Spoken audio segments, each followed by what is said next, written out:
If you're tired of giving your heart to a man who keeps saying, "I'm just not ready," this is your wake-up call. Chasing him won't change him, it only drains you. But what if the most powerful move isn't to try harder, it's to pull back, redirect your energy, and let your absence speak louder than your words? In this video, I'll show you exactly how to stop chasing and start becoming magnetic to the love you actually deserve. Ready? Let's begin. When a man tells you he's not ready for a relationship, that isn't an invitation to try harder. It's not a challenge to change his mind or a subtle signal that he just needs more love to be convinced. It's information. It's data. And the moment you start taking a man at his word when he says he's not in a place for more, you start to reclaim your power. One of the biggest mistakes women make in relationships is hearing "I'm not ready" and translating it into "convince me to be." That translation will drain your confidence, distort your standards, and eventually leave you empty. A man's readiness has nothing to do with your value. It's not a reflection of how amazing you are or how much potential the relationship has. Readiness is about him, not you. And when you hear that phrase, "I'm not ready," you need to see it not as an obstacle to overcome, but as a boundary to honor. Because what's more damaging than a man not being ready is a woman staying in limbo, trying to negotiate love. Negotiating for love happens when you start justifying why you're settling. You tell yourself things like, "He just needs time," or "maybe if I show him how great this could be, he'll change his mind." You think if you're more patient, more giving, more understanding, that eventually he'll see the light. But here's the truth. You can't inspire commitment in someone who's emotionally unavailable by sacrificing your standards. Love isn't a business deal. You don't win better terms by staying longer or offering more. The more you try to prove yourself, the more you lose sight of the fact that love should be reciprocal, not conditional. This is where the internal shift needs to happen. Instead of asking, "What can I do to make him ready?" you need to ask, "Why am I waiting for someone who isn't?" That single shift in question is the difference between living from a place of insecurity and living from a place of value. Because the truth is, when someone is truly ready for love, you won't have to beg them for clarity, chase after consistency, or decipher their mixed signals. They'll meet you with intention, not confusion. Let's talk about standards.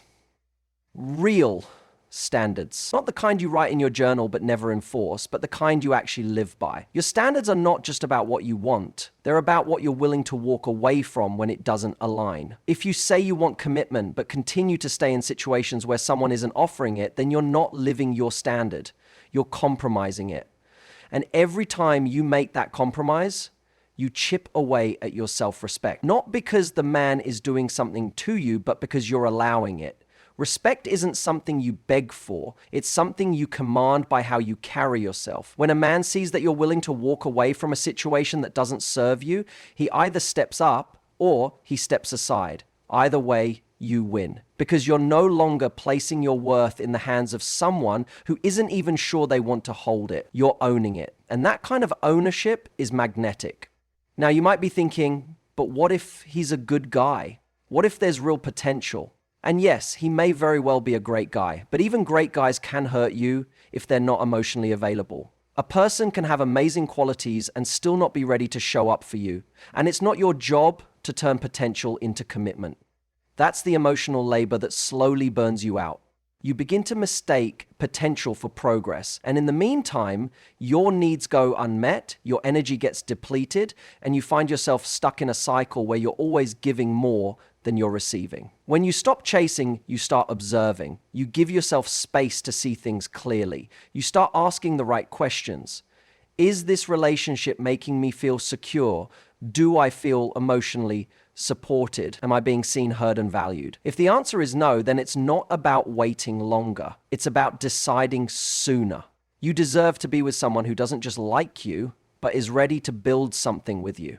Someone who isn't afraid of commitment, but actively chooses it.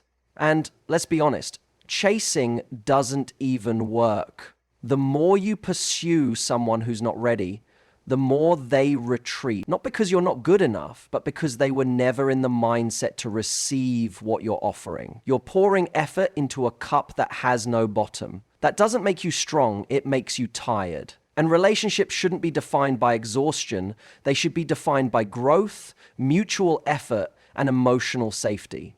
So what do you do instead? You reclaim your emotional real estate. You stop over-investing in someone who's not investing back. You channel that energy into your own life, your passions, your friendships, your well-being. You show yourself that you're capable of building happiness with or without that man. That independence, that self-worth, that joy, it radiates. And when someone sees that you don't need them to complete you, they either rise to your level or become irrelevant. There's nothing more attractive than someone who knows what they want and refuses to settle for less. Not because they're playing hard to get, but because they're rooted in truth. The truth that love isn't supposed to be earned by effort. It's supposed to be shared through mutual desire. When a man is ready, you won't need to chase. You'll simply meet each other at the same emotional altitude, with clarity and confidence. And if he's not ready, let that be the reason you walk away, not the reason you stay. Because you're not here to teach someone how to love you.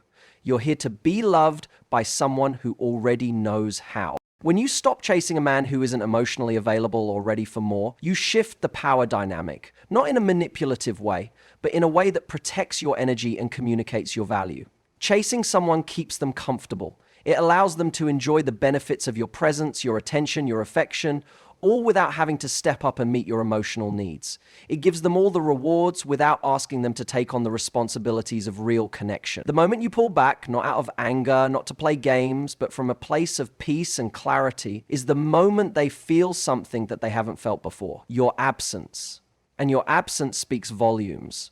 It's easy for someone to feel secure in your presence when you're always there, when your text messages keep coming, when you're always available, when you say yes to the late-night phone calls, the weekend hangouts without commitment, the vague promises of someday. That security can be comfortable for them, but it's suffocating for you. It creates an imbalance where you're giving more than you're getting, and they don't even realize the extent of what they're receiving because they've never had to live without it. But the moment you step back, when you stop giving your energy to someone who isn't reciprocating, the silence starts to echo. That space you create isn't just a lack of contact, it's a mirror that reflects to them everything you brought into their life. Your kindness, your support, your laughter, your presence. It's only in the absence of something that people often realize its value. While you were there, it was easy to take for granted. But when you remove yourself, it becomes harder for them to ignore what's missing. This isn't about punishment. This isn't about playing hard to get. It's about rebalancing the connection so that you're no longer the one doing all the emotional lifting. Chasing makes you feel anxious, exhausted, and disconnected from your own self-worth. You start to define your day by whether he replied. You analyze every conversation for hidden meaning. You live in reaction, not creation. And that's not love. That's dependency. When you stop chasing, you reclaim your dignity. You get to breathe again. You return to yourself. You may fear that stepping back means losing him forever, that if you don't remind him you're there, he'll forget you. But here's the truth. If someone forgets you the moment you stop chasing, they were never truly invested to begin with. A man who genuinely values you doesn't need constant reminders. In fact, when you pull back, the right man notices. He feels it. And if he cares, he acts.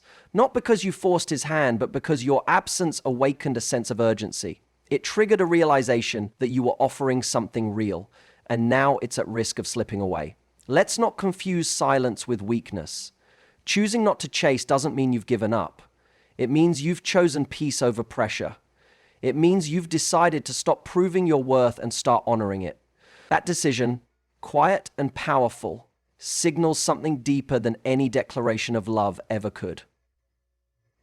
It says, I know what I bring to the table, and if you can't meet me there, I'll find someone who will. That is not pride, that is power. A quiet, graceful power that doesn't scream for attention but commands respect. Space creates clarity.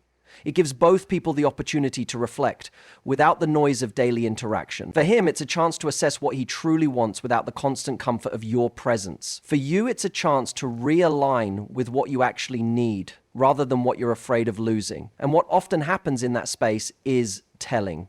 If he misses you, If he realizes your absence leaves a gap he doesn't want to live with, he will come forward with more clarity, not just words, but with actions that align with commitment. But even more importantly, in that space, you gain insight. You begin to see the emotional cost of always being the one to reach out. You recognize the anxiety that came from overextending yourself, and you discover the peace that comes from no longer being in pursuit.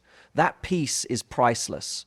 It reminds you of who you were before you started bending yourself to fit someone else's timing. You reconnect with the version of yourself who was whole without needing to convince someone else to choose her. Sometimes the chase isn't even about the man, it's about the validation. It's about proving that you're enough, that you're worth choosing, that you can win his love. But when you let go of the need to chase, you also let go of the need to be validated by someone who's unclear. You start to generate validation from within, which is far more lasting. And from that space, you no longer chase love, you attract it. Because real attraction isn't created by proximity, it's created by value. And value is felt most strongly in its absence. Just like we don't appreciate light until we've been in the dark, we often don't realize someone's impact until their presence is gone. That's not manipulation, that's human nature. We notice what we miss. And when a man feels your absence, he has the chance to confront his feelings. Does he miss you? Does he want more? Is he ready to meet you where you are? Or does the silence reveal that he was never really invested? Either way, the silence gives you answers. Not because you forced them, but because you allowed truth to rise to the surface. And that truth is so much more valuable than any temporary comfort you might get from clinging to the connection. You want clarity, not crumbs. You want love, not confusion. And you get those things by creating space, not filling every silence with effort. So let him feel the loss. Let him experience what life looks like without your daily affection, your words, your heart. Not to make him suffer, but to make the truth unmistakable. Whether he steps up or steps away, the result is the same. You've stopped chasing and started choosing yourself. You've stopped overgiving and started receiving the respect you deserve, not from him, but first and foremost from yourself. Every moment you spend chasing someone who's not ready is a moment you're pulling away from the very energy that could attract someone who is. There's a cost to pouring your heart into an unavailable man, and that cost isn't just emotional. It's spiritual, mental, and even physical. You start to carry stress in your body, doubt in your mind, and longing in your heart. But what if, instead of channeling all that energy into trying to make something work with someone who can't or won't step up, you started redirecting it into building a life so fulfilling, so magnetic, that the right man naturally aligns with it? Your energy is your most powerful currency in relationships. It's what makes you captivating, confident, and grounded. When you place that energy into trying to convince someone to commit, you deplete yourself. But when you redirect that same energy inward to your growth, your passions, your peace, you become the kind of woman who doesn't just attract commitment, she attracts aligned commitment. The kind that doesn't need to be chased, begged for, or strategized into existence. This shift isn't just about dating smarter. It's about living smarter. When you find yourself obsessing over what a man is thinking, when he's going to text or whether he's going to change, ask yourself, what would happen if I gave this energy back to myself? If I stopped waiting for someone to validate me and instead created a life that reflects my own standards, desires, and joy? That change in direction is the beginning of something powerful, because you're no longer functioning from scarcity, you're operating from abundance. Let's be clear, men are not inspired by pressure. They're drawn to freedom. They are drawn to a woman who doesn't need them, but who chooses to include them. When you're chasing someone who's not ready, it creates tension, even if you're not saying it out loud. That energy can be felt. And whether it's through your body language, your texts, or the way you respond to his inconsistency, it shows. But when you shift that focus onto living a life that already fulfills you, it changes the way you carry yourself. You're no longer emotionally waiting at the door, hoping he'll decide you're worthy of more. Instead, you begin to invest in the things that give you life. Your friendships deepen, your creativity expands, you get stronger emotionally, mentally, and even physically. You become someone whose value radiates not because you're trying to be chosen, but because you're already choosing yourself daily. And ironically, that's when people start to take notice. That's when the very men who once saw you as optional begin to see you as essential. Not because you chased them, but because you elevated yourself. One of the most underestimated forms of attraction is emotional independence. It's the calm confidence that says, I want love, but I don't need your love to feel whole. That energy speaks louder than any words. It tells the world that your happiness doesn't hinge on someone else's readiness, that you're not waiting for a maybe, you're living in your yes. And this doesn't mean closing yourself off. It means staying open while staying anchored. You can desire a relationship and still have boundaries. You can love someone and still let them go if they're not meeting you with clarity and intention. That level of emotional maturity is magnetic. It makes people respect you. It makes people want to step up because they see that you're not desperate, you're discerning. You'll find that when you redirect your energy into becoming the woman who lives fully, regardless of her relationship status, you naturally filter out men who aren't ready. They'll either rise to meet you or fade out of your life, and both outcomes are wins. Because you're no longer making decisions based on fear, you're making decisions based on alignment. This is about rewiring the narrative. Instead of thinking, how can I get him to choose me? Start asking, do I even want someone who isn't choosing me now? When you change the question, you change the quality of your love life. Suddenly, it's not about whether you're enough, it's about whether the situation is enough for you. That clarity gives you power. It frees you from performing, and it creates space for someone who's actually ready for what you're ready for. People often talk about self-love like it's just bubble baths and affirmations. But self-love is also hard decisions. It's choosing not to reply to a late-night hey from someone who isn't consistent. It's walking away from something that feels good in the moment but hurts in the long run. It's saying no to crumbs because you know you're worthy of the whole meal. When you redirect your energy into this kind of love for yourself, you become a beacon, not just for men, but for better relationships, better opportunities, and a better version of life. And yes, it can be lonely at times. There are moments when choosing yourself feels like loss, when walking away feels like heartbreak. But that's only temporary. The long-term gain is immeasurable. You build trust with yourself. You create inner peace. You become the woman who doesn't beg to be seen because she sees herself. And the man who's truly right for you will not be threatened by your strength. He'll be drawn to it. He won't need to be chased because he'll be moving toward you with equal energy, equal clarity, and equal desire. And the next one is better together than separate. Because when two people are meant to be together, there's nothing like the dull, dead die. So the next time you feel tempted to chase, pause. Ask yourself, what could I build with this energy if I turned it inward? What kind of life could I design if I stopped waiting and started living? What kind of love could I attract if I only made space for the kind that matches the love I give? The answer is simple. You'd attract everything you've been hoping he'd become because you'd finally be vibrating at the frequency of what you deserve. But you'd be available not just for love, but for real love, the kind that doesn't have to be chased, because it shows up, stands still, and says, I'm ready too.